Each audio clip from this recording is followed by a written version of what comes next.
Good afternoon. Welcome to the Heritage Foundation, and excuse us shifting at the last minute from Lehrman to Allison Auditorium. Not quite as intimate up here, but considering you'll probably be hearing some drilling going on behind me, trust me, it's much quieter up here than it is downstairs.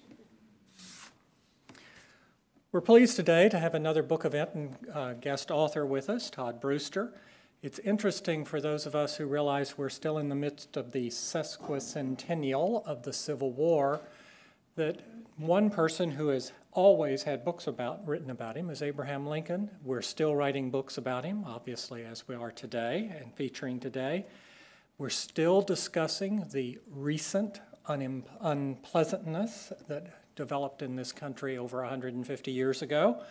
And we're still looking at things that may have motivated those who were leading us at the time. Today is no exception with Lincoln's Gamble.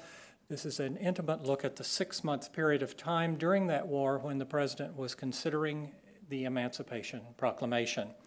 We're pleased today to welcome Todd Brewster, who has served as a Don Ackerman Director of Oral History at the United States Military Academy at West Point.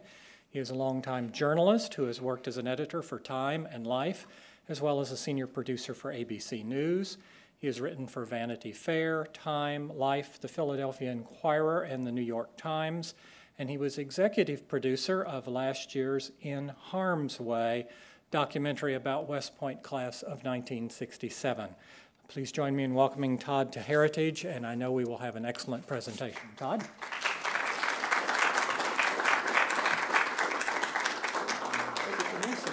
Yes, thank you.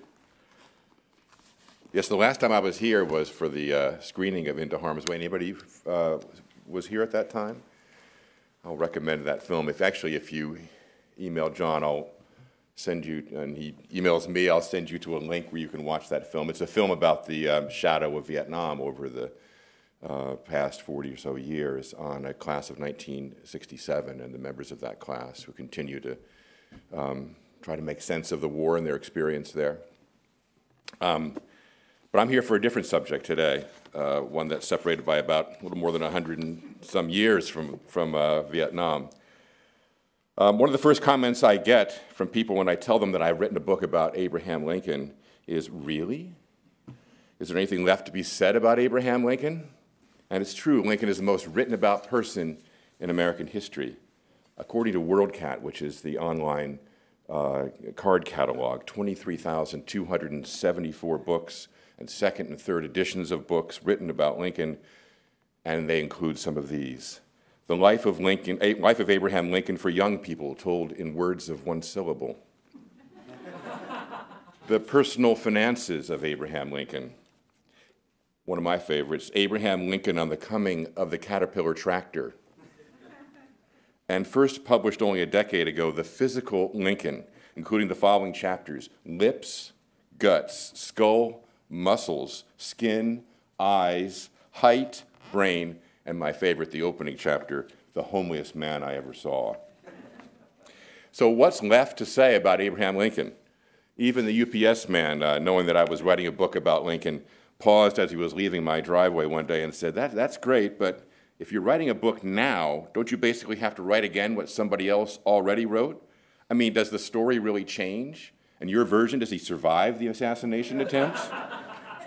And if not, why are you doing it? I listened to him very carefully. Then I told him to get off my property and never come back again.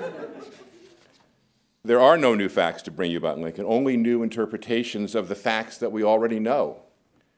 And so it was not the discovery of a long-lost letter or telegram that prompted me to write this book, but my persistent feeling, you could say my frustration, with the storybook image of Lincoln, the one that has rendered him to be a god, a legend, a larger-than-life figure, and my belief that making him out to be this way, we've done him a great disservice.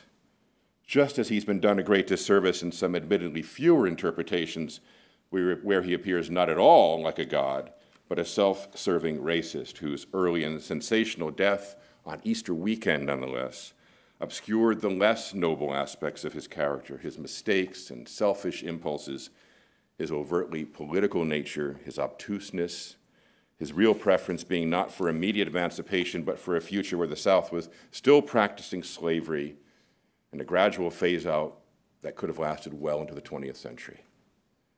Indeed, Lincoln told Douglas, Stephen Douglas that is, in their celebrated 1858 debates together that a phase out of slavery, its ultimate extinction, could well take 100 years or more, which would mean slavery up until 1958, the time of Elvis Presley and Eisenhower, Brown versus the Board of Education and Little Rock, what he referred to as God's own good time. Of course, this is hard to imagine. Slavery was dying a slow death, Lincoln or no Lincoln. But it is stunning to think of the great emancipator speaking in such a way. Who knows if he really meant it, or if this was just another example of his overtly political nature. Still, in such statements and many others, many contained within the period of this book, he is not the sharp beacon of moral clarity that he's proclaimed in so many memorials, but a man of many faces, rendering him changeable, unreadable, possessed of a countenance that morphs to greet the moment at the hand, hiding what he truly believed, whatever it is that he truly believed. My preference is to see both the good and the bad in Lincoln. He was, after all, a man first and foremost, a man. Flawed, inconsistent, self-serving, given to bouts of cowardice as well as courage, incompetence as well as brilliance. And I think you find in reading my book, Lincoln's Gamble, the title is important, that all of this is acutely exhibited in what is perhaps the most turbulent or tumultuous, which is the word I use in the subtitle, 6 months of his presidency and of his life. 6 months centered around the issue for which he has most remembered, emancipation, and over the creation of what is almost certainly the third most important document in American history after the Declaration and the Constitution, and that, of course, is the Emancipation Proclamation. A document written by our most literary president, but which contains no poetry, like we hear him recite in the Gettysburg Address, and no great phrases for the ages, like those etched in our consciousness by the Second Inaugural. No identifiable elements like we find in the Declaration, all men are created equal, or even the Constitution, we the people, but instead a very carefully, tightly written document phrased in the language of a contract, with all the poetry, the historian Richard Hofstadter said, of a bill of lading. My book, Lincoln's Gamble, begins with a carriage ride on July 13, 1862, when Lincoln first mentions the Emancipation Proclamation to two close cabinet members, Secretary of State Seward and Secretary of the Navy Gideon Welles. And it ends with his signing of the proclamation on January 1, 1863. We watch Lincoln at work on his first draft, sitting among the clerks in the War Department telegraph office, scribbling on a piece of fool's cap. It was called this because early folio paper was printed with a watermark of a dunce's cap at the top of it, even as he plays with the spiders crawling across the window. We witness him reading the first reading of the Emancipation Proclamation to the members of his cabinet, who, recognizing that the war was going badly for the Union in 1862, urged him to put it away and wait for a moment of strength, something less desperate, to issue it upon the next Union victory, whenever that might be. Then, paradoxically, at least in tone, we see Lincoln greet a delegation of black leaders at the White House with the express purpose of encouraging them to begin a migration of the black race out of America and back to Africa, or if not there, to Panama or someplace else.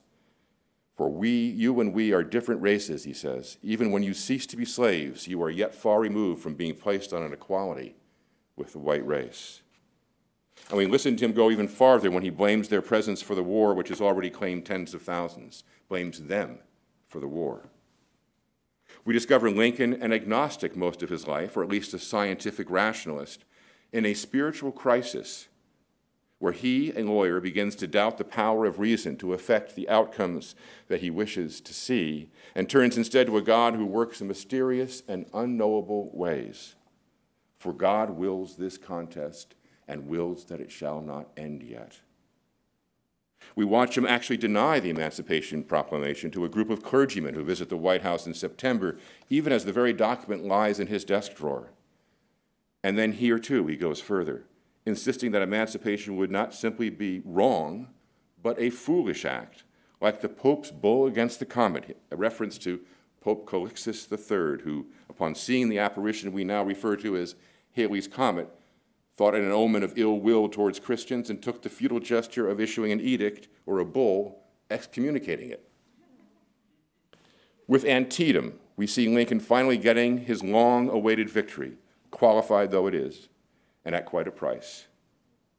September 17, 1862 remains the country's worst day at war, with 23,000 casualties and twice as many deaths as were suffered in the entire Mexican War, 4 times the American losses in the invasion of Normandy, and all in one September day. As he promised his cabinet, Lincoln finally issues the very document he has just denied, but only as a threat, declaring that he will emancipate the slaves if the rebel states do not put down their arms and return to the Union, whereupon he says that if they do put down their arms, they will be granted the opportunity for a gradual, compensated phase out of slavery with no conditions or time limit, months, years, decades, and of course all efforts will continue to colonize persons of African descent to other lands.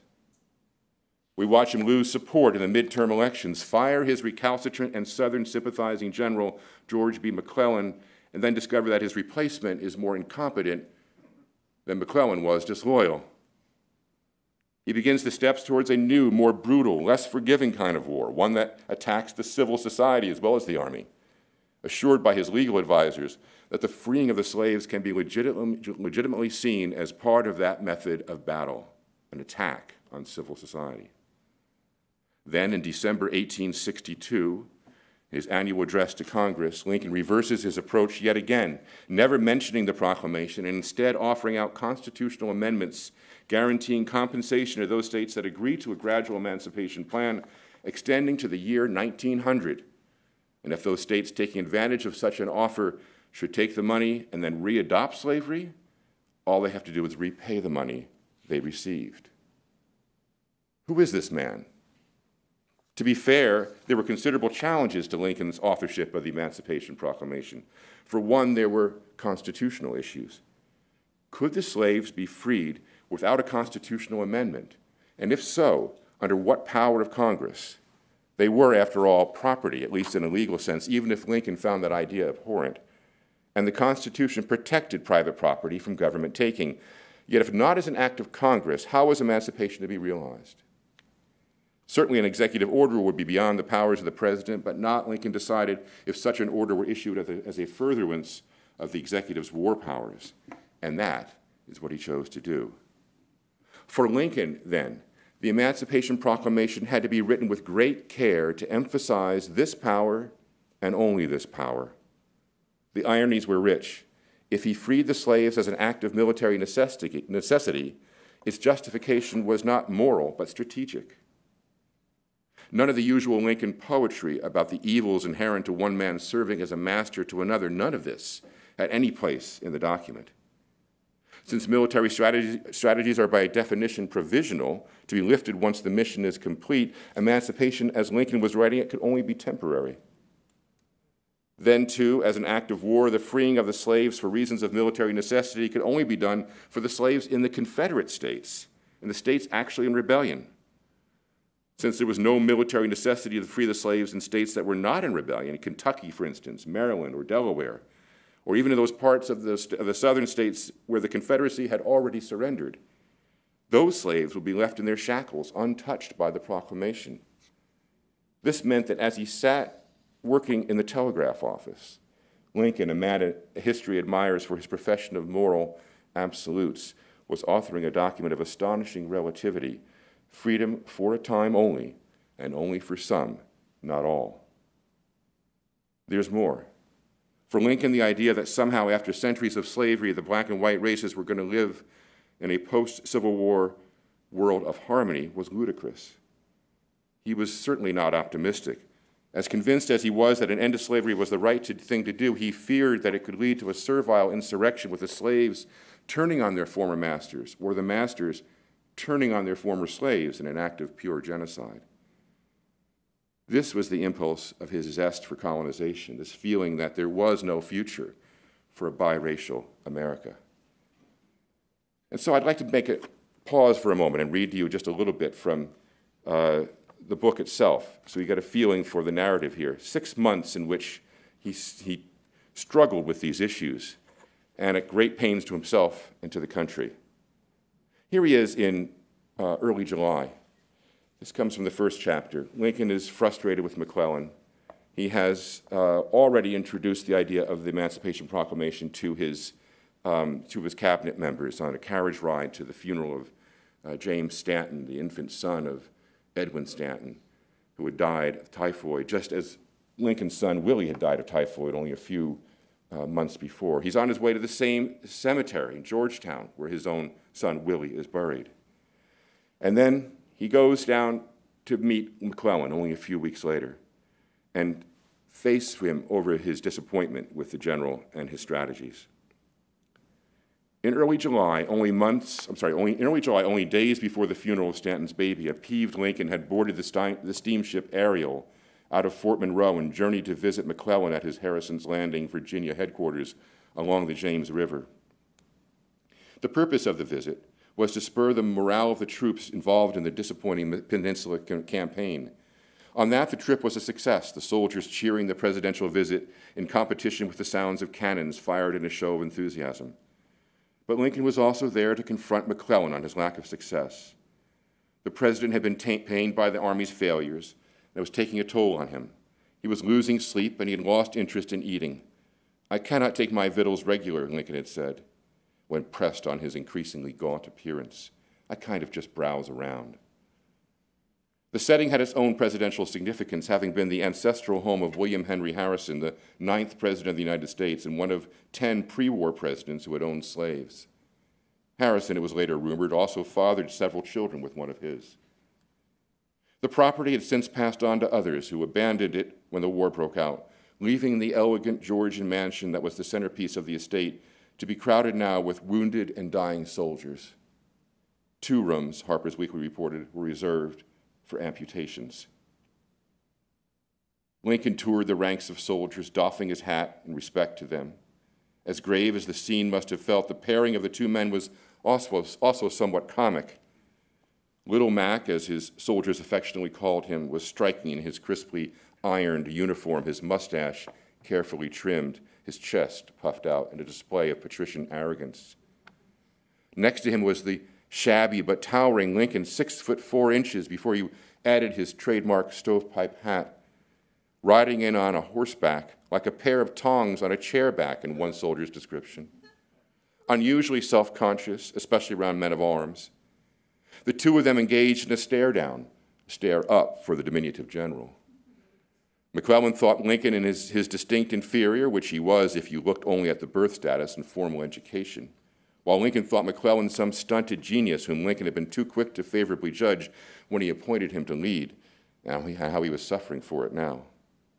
McClellan, whose self-esteem was once described by a writer in Harper's as swelling to elephant proportions, decided here at Harrison's Landing to educate Lincoln on what the general proudly described to his wife as a strong, frank letter. McClellan felt forced by conscience, he said, to counsel the president, even if such advice did go beyond the scope of his duties as an Army officer. Lincoln was used to McClellan's imperious pronouncements. Nonetheless, this statement had to have startled him. In the letter, McClellan laid out a defense of the kind of warfare he preferred and had been practicing: cautious, limited, between armies alone, not citizens, and conducted with decorum, a gentleman's war. Fearing that doubts over his progress were leading many in Washington to push for a more aggressive approach to the South, the general asserted that victory should only be pursued according to the highest principles known to Christian civilization, which to McClellan included a prohibition on the confiscation of property and on forcible abolition of slavery. None of these should be contemplated for even a moment, he said. Military power should not be allowed to interfere with the relations of servitude, either by supporting or impairing the authority of the master. It was only advice. It was not only advice, I should say, but an attempt by McClellan to demonstrate his preeminence among the Union senior officers and reclaim his rightful position as the general-in-chief. McClellan was always an officer who kept one eye on his troops and the other on destiny. Lincoln read the letter as the 2 sat on the deck of the president's boat.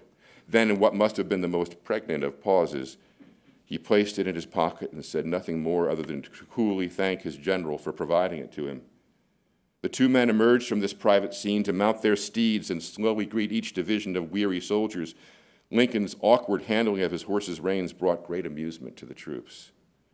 They had suffered mightily, with 1,734 dead and 8,066 wounded, their regimental colors, the New York Times reported, torn almost to shreds by the balls of the enemy, but having their president there to thank them was a tonic.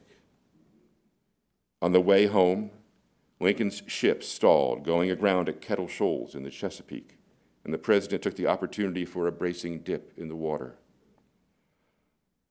The water may have cleared his mind, but if so, the respite was temporary. For only days after his return to Washington, Lincoln rode with Wells and Seward to James Stanton's funeral, and both the relative privacy of the situation, a small, simple carriage, 3 men with a lot on their minds, and the nature of their mission, attendance at a baby's funeral, encouraged Lincoln's resolve.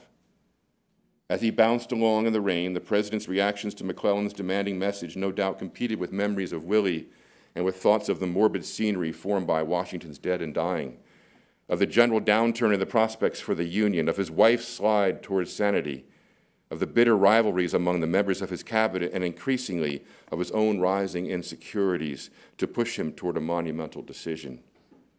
Rejecting McClellan's advice in its totality, Lincoln abruptly informed his companions that he had determined he would utilize the power of the executive order to do what his enemies had long claimed he would do, but which he, torn between highly regarded principles that competed inside him for preeminence, had mightily resisted.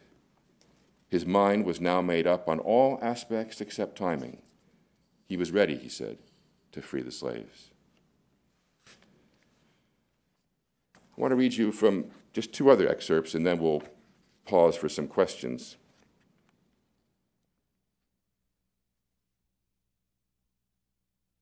This is when Lincoln finally introduces the Emancipation Proclamation to the entire cabinet with the intention of publishing it right after Antietam. Antietam was certainly not the victory that Seward was thinking of back in July when he warned Lincoln to pause, to put the proclamation in his pocket, and to wait for better timing, for a moment when he could issue emancipation from a position of strength so that it would appear not as the last measure of an exhausted government, but a triumphant flourish to a Union surge. No matter. It was good enough to serve as the trigger for his long-awaited act. Lincoln had planned it this way, or so he claimed, almost boastfully. When Lincoln came over the river, I made a resolve that when McClellan drove him back, and I expected he would do it some time or other, I would send the proclamation after him, the president told George Boutwell, the former Massachusetts governor who served under Lincoln as the nation's first commissioner of internal revenue. The Battle of Antietam was fought on Wednesday, and until Saturday, I could not find out whether we had gained a victory or a loss. I fixed the proclamation up on Sunday, and on Monday, I let them have it. But his comments here came several weeks after the fact, when he was actually in the moment, when he stood before the cabinet on September 22nd, 1862, the Monday after the terrible carnage at Antietam Creek, where once again his general had let him down and told them, anxiously it would seem from all indications, that he was ready to issue an executive order of emancipation. Lincoln said it was not so much his idea as a sign from the Almighty that prompted him to commit this new and potential dangerous policy now. He had made a covenant with God, he told the men assembled before him, Chase and Stanton to his right, Bates, Blair, Wells, and the others to his left, none of whom was familiar with Lincoln speaking so reverently. If Lee were driven back to Virginia, he would look upon that as a sign of divine intention, a message that God himself had decided this question in favor of the slaves. And since Lee had indeed been driven back, well, now Lincoln was ready to carry out God's wishes. Knowing the conclusion of their July meeting and knowing that reports from Antietam had indicated a qualified victory, and then hearing that Lincoln, after spending time at the Soldiers' Home retreat, had returned to the White House early on Sunday morning, the 21st, and locked himself away for work, both Chase and Lincoln's secretary, John Milton Hay, had been thinking that the proclamation was indeed in its last bits of preparation, but they had no notion that the future of slavery hung on a covenant with God. Chase could not believe his ears when Lincoln told him of the promise he had made to myself. Here all agree he's hesitated a bit, as if he anticipated the shock. And to my Maker. Chase asked the president to repeat himself, just to be certain there was no mistake. Had Lincoln, the religious skeptic, been transformed, enlightened by the light of the heavens? Or was this claim just another sign? There were so many in this moment that this man of character, and principle, was susceptible, no less than those around him, to the fear and confusion that attended this searing crisis. Was he God's instrument, or was God Lincoln's instrument? The president using this convenient handoff as a way of distancing himself from the awful responsibility, not only of a constitutionally suspect policy that could lead to slave riots and a deeper war, to a loss of the border states, and maybe even to a loss for the Union, but of an act no mortal should think his to make, freeing people? It was our nature to be free, something endowed by our Creator. God could free people, but a country lawyer? He liked to think he was the attorney of the people, wrote Noah Brooks of Lincoln, not their ruler. The men were equally surprised by Lincoln's approach to the topic that morning, which began with, of all things, a humorous story. The nation had just suffered its worst day at war, on top of its worst summer at war. The air throughout Virginia and Maryland perfumed with the fetid odor of death. The landscape strewn with fragments of innominate victims. Bereavement now the central binding national emotion. Yet Lincoln opened this first cabinet meeting after such unprecedented bloodshed, not with an expression of the commonality of grief or with a requisite gesture of memorial, but with a reading from the work of Maine humorist Charles Farrar Brown. It is hard to fathom, but Abraham Lincoln appeared to have decided on an icebreaker before announcing that 4 million would be released from the chains of bondage. "Gentlemen," he began, "did you ever read anything from Artemus Ward?" Ward was Brown's pen name and comic persona, a country bumbler who spoke the language of satire and a dialect we might associate with Mark Twain. And indeed, Twain apparently looked upon Ward as an inspiration for his own work, though the author of Huckleberry Finn and Tom Sawyer was an infinitely better writer, evidenced, interestingly, by Twain's own description of Brown when he saw him performing as Artemus Ward on stage. Here was Twain's words. "He looked like a glove stretcher. His hair, red and brushed well forward at the sides, reminded one of a divided flame. His nose rambled on aggressively before him with all the strength and determination of a cowcatcher, while his red mustache, or to follow out the simile, seemed not unlike the unfortunate cow."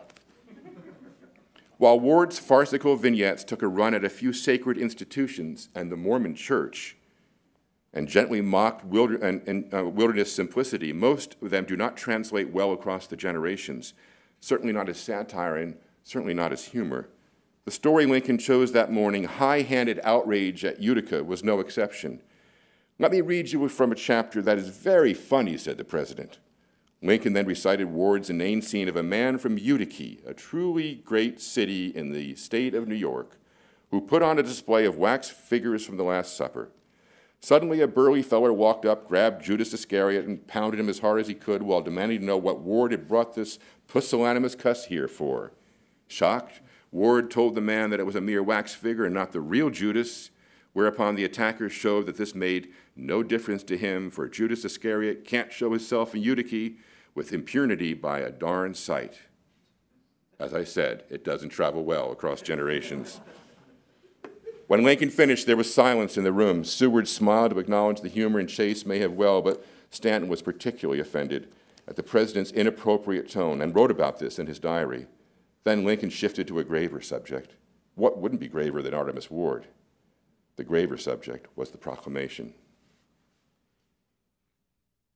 We're going to move on now to pretty close to the climax of the book. This is come to December 1862, when Lincoln is still debating his decision. And there's this interesting visit that comes to him on December 28th. So we're now 3 days out from the appointed deadline for the signing of the Emancipation Proclamation, and no one is certain still what he's going to do. Sometime in the week of December 28, 1862, Zenas C. Robbins, a patent attorney and friend of Lincoln's, visited the president to urge him to stay the course. The chaplain of the Senate, the Reverend Byron Sunderland, whose faith in Lincoln's commitment to the proclamation had also been waning, accompanied him. On the Sunday before, Sunderland had preached to his congregation at Washington's First Presbyterian Church on the subject. Ushered into the White House, they found Lincoln standing at the end of a long table in the cabinet room. With only one gas light illuminating the scene, the president was shrouded in darkness. Robbins greeted Lincoln from the doorway and introduced Sutherland, who announced rather abruptly that he was there to address the president on serious conditions within this country. "Go ahead, Doctor," Lincoln replied, adding what Sunderland took as a wry comment on his lack of height, "Every little bit helps." Wry it may have been, but that was more likely because Lincoln had grown tired of such unsolicited advice. Sunderland then confronted the president, saying that he had heard that Lincoln would not keep his promise, that he would miss his date with history and withdraw the proclamation. The president responded elliptically. Peter denied his master, a reference to the gospel story of the Apostle Peter, who, as Jesus foretold at the Last Supper, would betray him 3 times before the rooster crows. The comment was clearly tailored for a man of the clergy. He thought he wouldn't deny, he said, but he did. Sunderland retorted that Peter did not deny Jesus until after his master had rebuked him. "You have a master too, Mr. Lincoln, the American people. Don't deny your master until he has rebuked you before all the world." The exchange apparently impressed Lincoln, and he became more attentive to their conversation. He suggested that they sit. In an awkward spell of silence, Lincoln's gnarled hands were clasped at his forehead. Then he launched into a soliloquy in which he restated many of the perplexing questions that had stayed his hand these last 6 months. "If it had been left to you and me, there would have been no cause for this war," he told the pastor. But it was not left to us. God has allowed men to make slaves of their fellows. He permits this war. Prefiguring a theme then of his second inaugural speech, he talked of how both sides pray to the same God and how both sides believe they are right, and yet both cannot be right. He examined the same idea in his meditation on the divine will of September 1862. Sounding full of despair, the president then asked, "What will come from this struggle? What will be the effect of it all on whites and on the Negroes?" Lincoln remembered a fable of Aesop's from a book he had read in his youth. Next to the story were woodcuts showing 4 white men scrubbing a Negro in a potash kettle filled with cold water. The men thought that if they scrubbed him hard, they could make him white. And so they scrubbed, and just about the time when they thought they were succeeding, he took cold and died. Sunderland and Robbins laughed, though likely an awkward laugh, given the pathetic nature of the scene just described to them, before Lincoln interrupted them to relate the story's relevance. "Now, I'm afraid, gentlemen, by the time we get through this war, the Negro will catch cold and die." Lincoln's summation may have demonstrated concerns that the interest of the Negro race was being overlooked in the clash between North and South, or he may even have been obliquely referring to colonization, as if to say that the Negro, ill-suited for success in a post-Civil War America, could only catch cold and die without some plan to correct the error of his having been brought here in the first place, unless he was to be returned to the place where he naturally belonged. But his use of the fable remains mysterious. The story, which only appears in a few editions of Aesop's, where it is titled The Blackmoor or Washing the Ethiopian White, would seem to support multiple interpretations. The most innocuous would be a lesson in expectations that you simply can't change some things, that if you try to change them, you could sacrifice what you have. Not exactly a good omen for the impending proclamation. But the tale clearly carried appalling racist illusions, too. Chief among them, that equality is an unreasonable ideal, that nature never intended for the races to be treated alike, and if you try to change that, you will fail. Given the times, it will be too much to expect something other than that the assumption that there is no inherent beauty or goodness to being black, that the prime goal of being black should be to be white. But the fable and its progeny, many subsequent stories have borrowed from the same theme, go beyond that to degrade the black race. While here Lincoln recalled the story as rendered by Aesop, he had to be aware of its usage by 2 of his favorite authors. The 19th century English humorist Thomas Hood had a similar idea in his poem, The Black Job. It too tells the story of a charitable effort to wash the black off. In this case, the experiment is being carried out on slaves to bring them to freedom, to see each Crow or Jim or John go in a raven and come out a swan.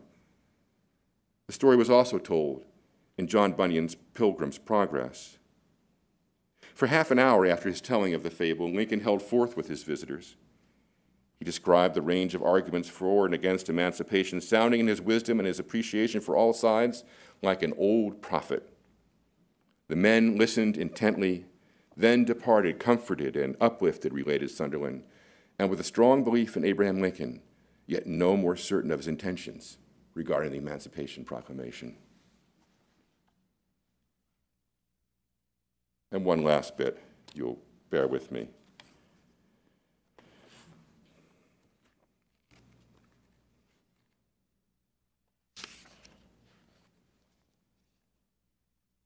This takes us to the moment of the signing, New Year's Eve.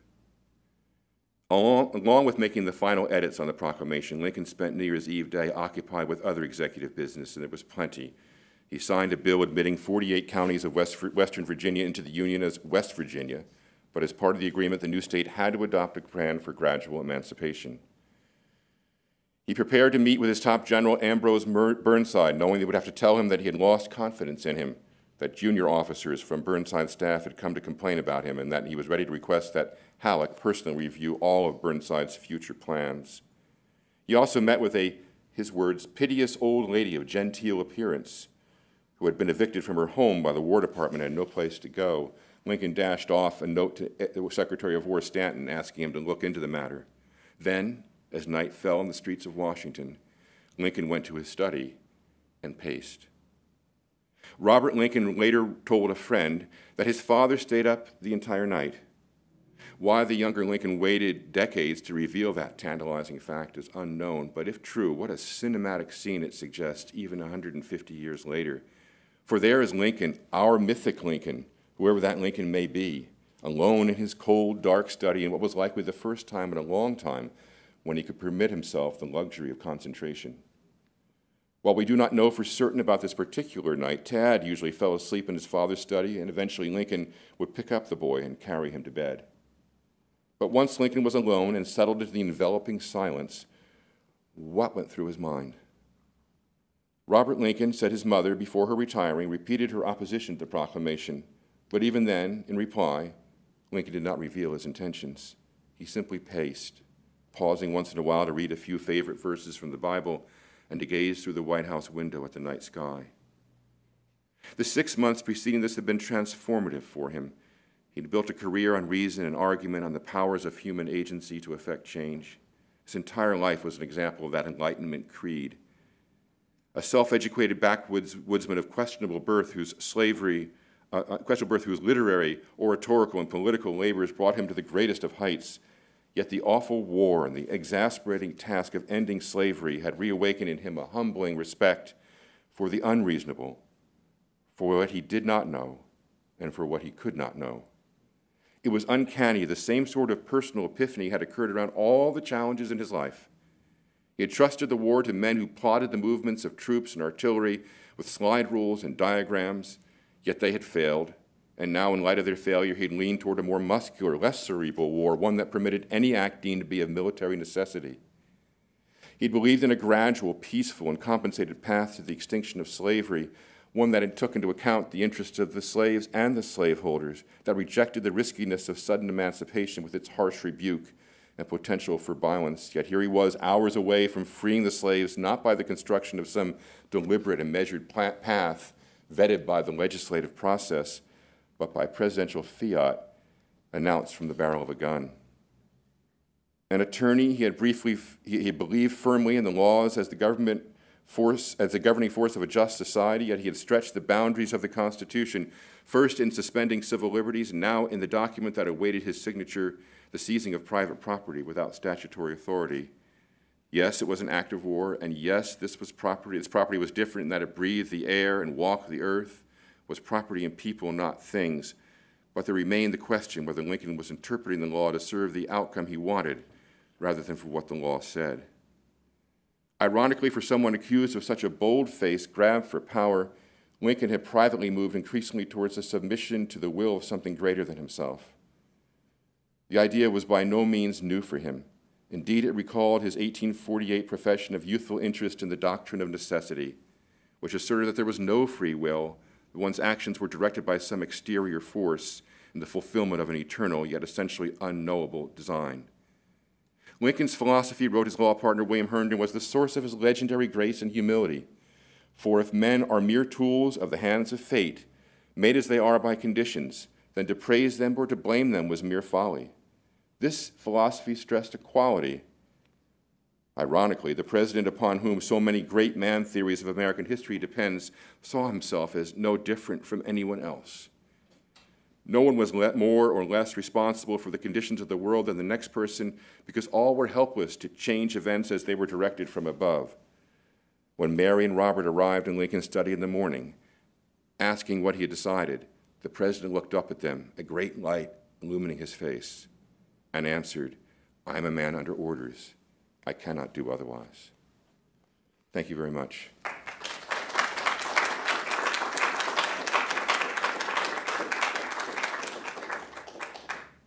I assure you, Todd, I am going to get to a question. My first thought was, how would the gentleman who reacted to the Judas sculpture have reacted if he had visited Williamsburg and the presidential bust garden down there, where they're quite larger?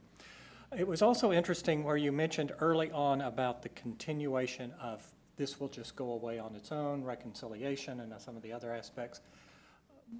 Watching the TR presentation last night on public television, it was interesting to note, of course, that Teddy Roosevelt was the first president to invite an African American to dine at the White House. It took still 45 or more years for that to happen. It was so controversial, he never invited another person of black complexion. I never know for sure if Lincoln did much of his thinking along the conception of they'll always underestimate me, and in the aspects of his looking here, do you think that was part of his thinking, that I'm just being underestimated, or did he purposely want to be underestimated to be in the position he was in? Well, I think he had to, I'll come back to the microphone, I think, you know, there are all kinds of theories, of course. And I will say at the outset, one of the striking things about a man about whom so much has been written is that the source material is rather fragile, inconsistent. Much of what was said about Lincoln and what was written about Lincoln, particularly after his death, was self-serving. So it's hard to tease out the truth on Lincoln. And I also believe that he was a complex man, a man of many, many faces. And he showed all of them. So it was very difficult to pin down exactly who he was. One of the reigning theories is that he had an uncanny sense of timing, and that that the introduction of the Emancipation Proclamation was done at precisely the right moment when he felt the country could endure it. Interestingly, that point of view was started by Lincoln himself.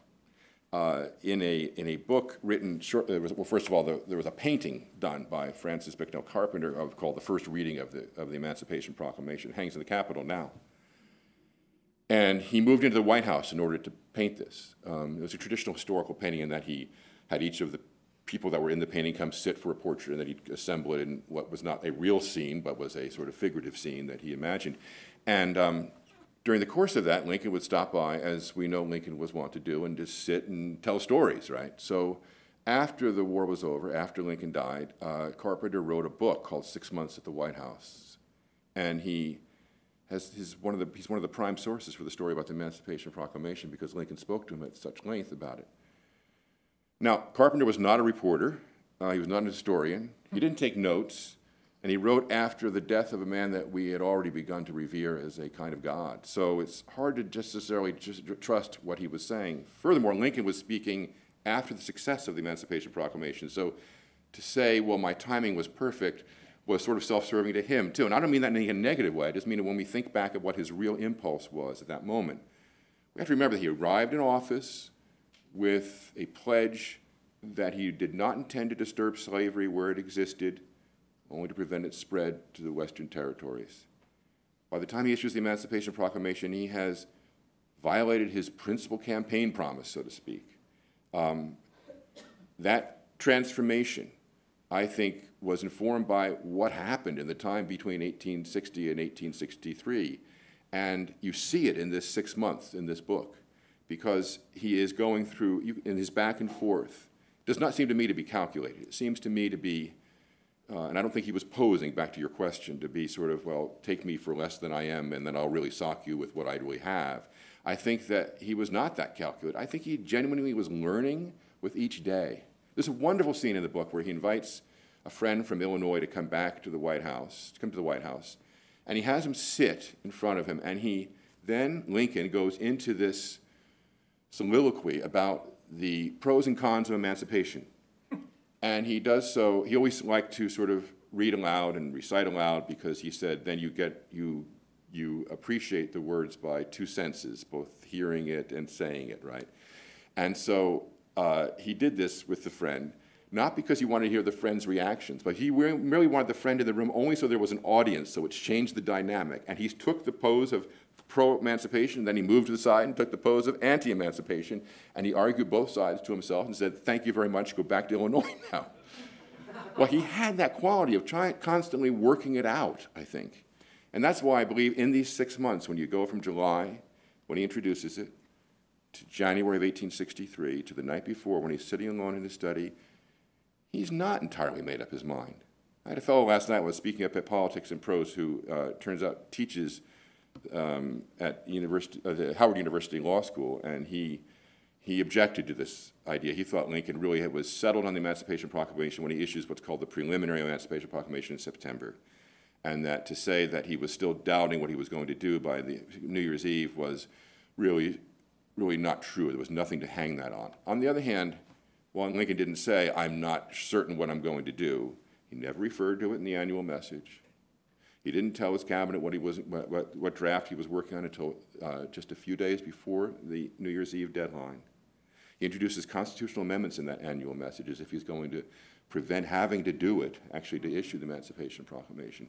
I think he was still working it out. I think he thought he was probably going to have to sign it and issue it, but he would hoped against hope that maybe there was some way to avoid it because he was so scared of what it might produce. Okay. And yes, we will be glad to ask other questions. I'll start here since the microphone's closest, and then we'll work our way through. The story about the fellow who, socked it to the wax figure, I think that's very telling because, this is more a comment. In a sense, what you're describing is a transformation of a man who, with great confidence in himself, is now moving, maybe with the death of his son, to the understanding of the will of God. And it sounds like he's envious of that man in Utica, because that man in Utica understands with total certainty what the will of God is. And that's what Lincoln is searching for. And whether he found it, we don't know, but it sounds like he's moving towards, away from his own confidence, to what is the will of God. And that's a hard one.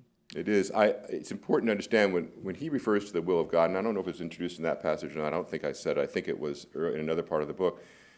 I don't have a sense that it's the will of, I have a sense that it's the will of God in the sense of fate and providence, not the will of God in the sense of a kind of Christian prayerful God, a personal God.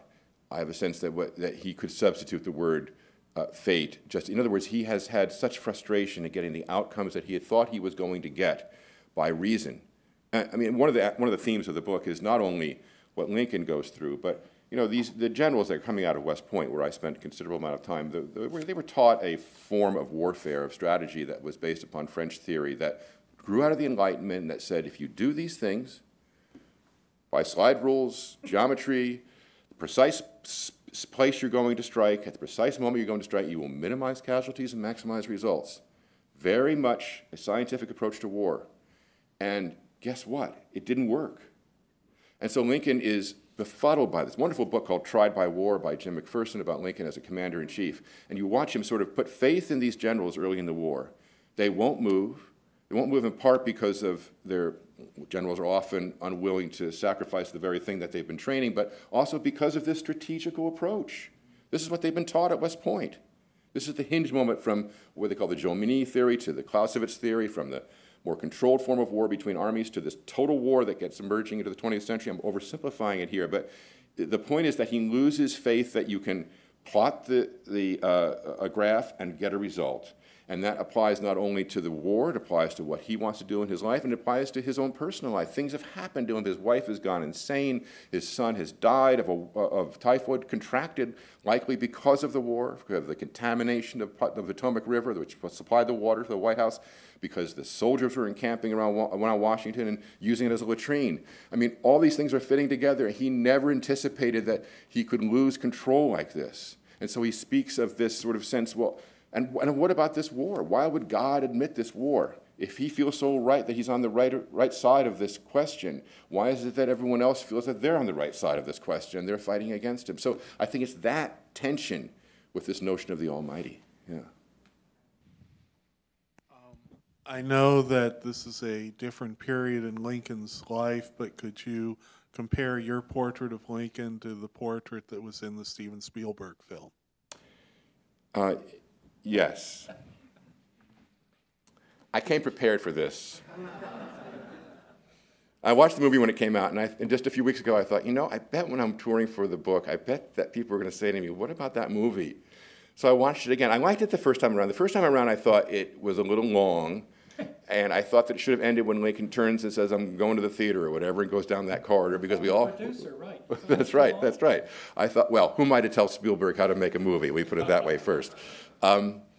Although this book would make a great movie, Steven Spielberg. Let me tell you, no, just kidding.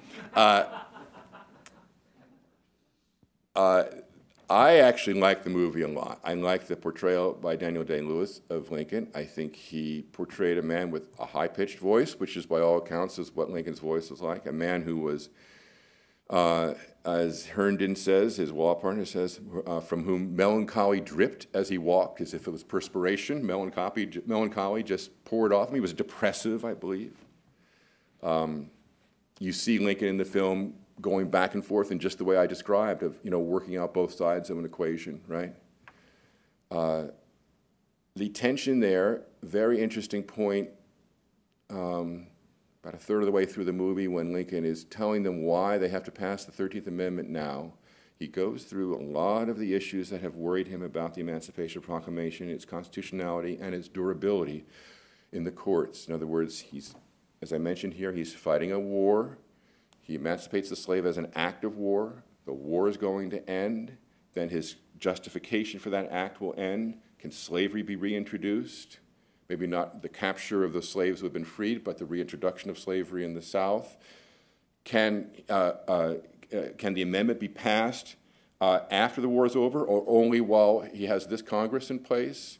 You know, there's a tremendous, that's the tension of the film, is this tremendous rush to get the amendment passed. And I think he had those issues very prominently on his mind. He was a lawyer. He knew how tenuous it was, that his legal justification for what he was doing, that he was hanging on a very thin thread. So I say, yes, it's a very good film. And I hope everyone here has seen it, and if not, you should go see it.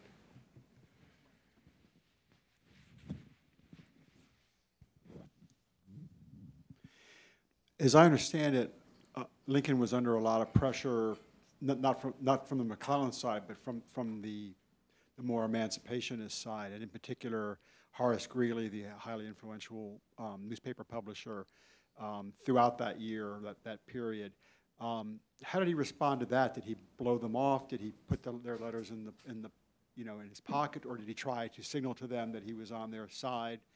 And after he did issue the proclamation, was there still a call from some quarters that he didn't go far enough, and that they wanted the full emancipation throughout the country?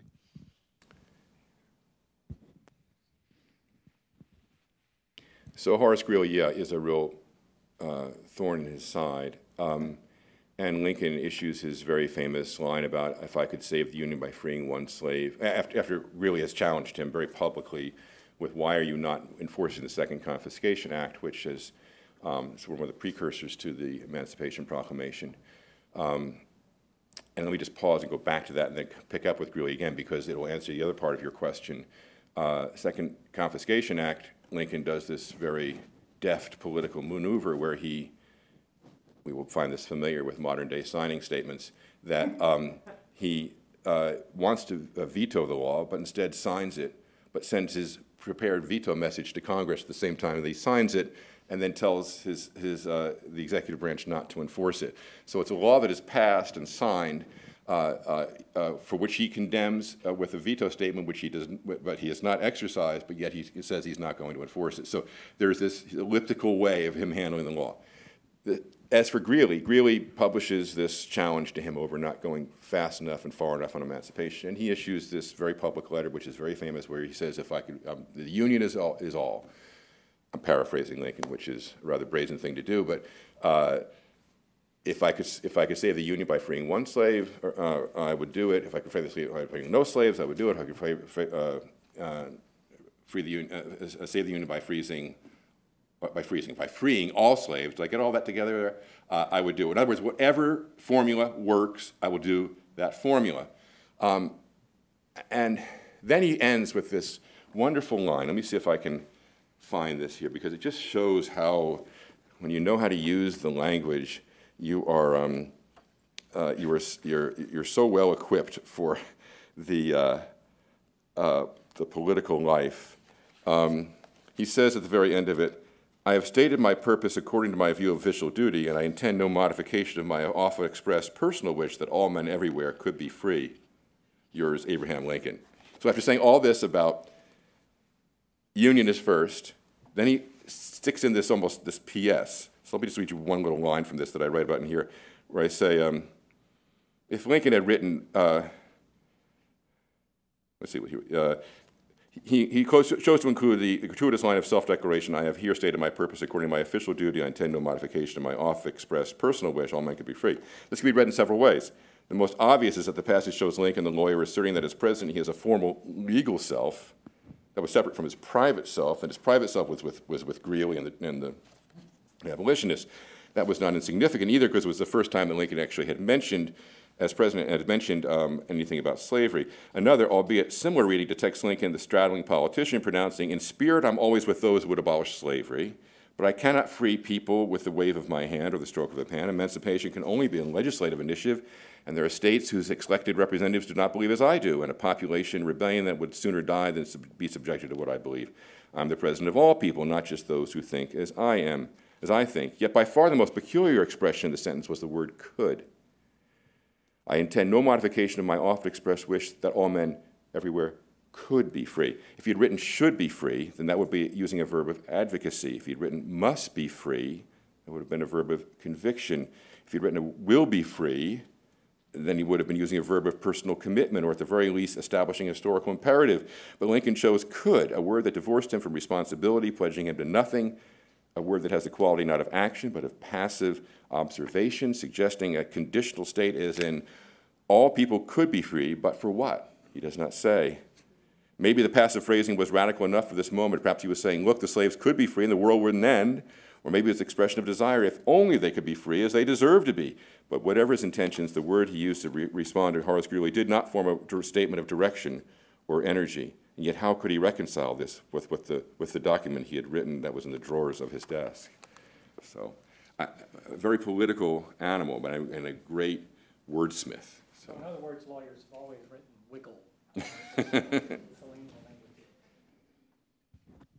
Thanks. I wanted to ask, this is slightly two parts, but about the midterm elections. Mm-hmm. So how much did the country know about the September preliminary, and what made Lincoln choose to wait till after the election but before the new Congress? And the lame duck seems like a strange time to be doing something that you've pre-announced. Yes, two good questions. So yes, they did know about it. It was published, and it was, he believed it damaged the Republican Party's performance in the midterm elections. Likely did. They didn't perform as poorly as we might think, but they did not perform well in those elections. I think that the question of the timing of the, in other words, it was an odd situation when you have three drafts, essentially, of this document. You have the initial one that he shows to the cabinet. You have the one that he publishes and issues as the preliminary Emancipation Proclamation. But a lot of people are saying, a lot of abolitionists are saying, what's with this preliminary stuff? Why not just proclaim it? You know, why are we offering this threat? And And it was a legitimate question, you know. The third version, which is the one that he signs on January 1st, contains several elements that the other two do not contain and that are critical. And one is that the former slaves are encouraged to enlist in the Army, which they do in great, great numbers. By the end of the war, there's 180 to 200,000 black soldiers, most of them freed slaves, who therefore have left the South, donned Union uniforms, and returned in force and performed really strongly as fighting men. The second thing is, it's the only place in this very legal and dry document where he actually finally says, I'll read you the line, it'll be a great line to close on, because it is his one line of poetry for this, where he says, and upon this act, sincerely believed to be an act of justice. It's the only place, no place else does he say, I'm doing this because it's the right thing to do. Every place else he says it because it's an act of war. And then he even says, warranted by the Constitution on reasons of military necessity. So he's sort of pulling back a little bit, saying, remember, it's only because of military necessity, trying to cover his ground there. I invoke the considerate judgment of mankind and the gracious favor of Almighty God. It's the only line where he actually says, this is the right thing to do. Thank you all. Yeah.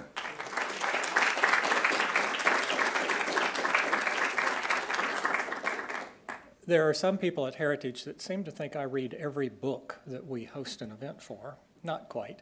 This one I did, and I think from his readings you'll find it's a very well-written book, and it's very entertaining as well as very instructional and somewhat enlightening for how politics works even today when we look at it.